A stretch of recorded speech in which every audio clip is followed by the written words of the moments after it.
শনিবার সকালে নারায়ণগঞ্জের পাগলা লঞ্চঘাট পরিদর্শনে আসেন সড়ক পরিবহন, সেতু, রেলপথ ও নৌপরিবহন মন্ত্রী শেখ রবিউল আলম এবং প্রতিমন্ত্রী হাবিবুর রশিদ হাবিব। এ সময় তাদের ফুল দিয়ে শুভেচ্ছা জানান সংশ্লিষ্ট কর্মকর্তারা। পরে স্পিডবোট যোগে নারায়ণগঞ্জের নির্মাণাধীন টার্মিনাল ভবন ও খানপুরে আইসিটি ও বাং টার্মিনাল পরিদর্শন করে কর্মকর্তাদের সঙ্গে মতবিনিময় করেন তিনি। এবারের ঈদযাত্রা আগের চেয়ে স্বস্তির ও নিরাপদ করতে সব রকম ব্যবস্থা নেওয়া হয়েছে বলে জানান মন্ত্রী। বলেন, কেউ বাড়তি ভাড়া আদায় ও চাঁদাবাজি করলে কঠোর ব্যবস্থা নেওয়া হবে।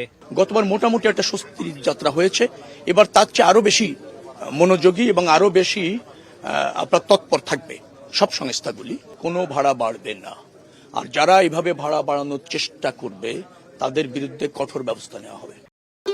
ভবিষ্যৎ হোক নিরাপদ, বিনিয়োগ হোক বিশ্বস্ত, আর আমার পছন্দ সল্ট বে।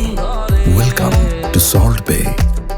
এ সময় নৌপথে নোঙর করে রাখা জাহাজে পণ্য মজুত করে বাজারে নিত্য প্রয়োজনীয় পণ্যের সংকট তৈরি করলে আইনি ব্যবস্থা নেওয়ার নির্দেশ দেওয়া হয়েছে জানিয়ে নৌমন্ত্রী বলেন, এমন প্রমাণ পাওয়ায় এরই মধ্যে একটি জাহাজে ব্যবস্থা নেওয়া হয়েছে। আমরা ইতিমধ্যে মনে হয় যে গম পেয়েছি একটা লাইটার জাহাজে, আরো নাকি ইনফরমেশন পেয়েছি যে এখানে আরো বেশ কিছু লাইটার জাহাজ আছে, সেখানে নির্দিষ্ট যে টাইম আছে তার মধ্যে মালামাল খালাস না করে গম স্টোর করে রাখা হয়েছে লাইটার জাহাজগুলিতে। তো এতে অনেক সময় বাজারে নিত্য প্রয়োজনীয় পণ্যের সংকট তৈরি হয়। তো সেটাকে কিভাবে বেগবান করা যায় এবং এই ধরনের কার্যক্রম, অনৈতিক কার্যক্রম আছে কিনা সেটা দেখার জন্য আসা, এবং আমরা পেলাম, একটা প্রমাণ পেয়েছি।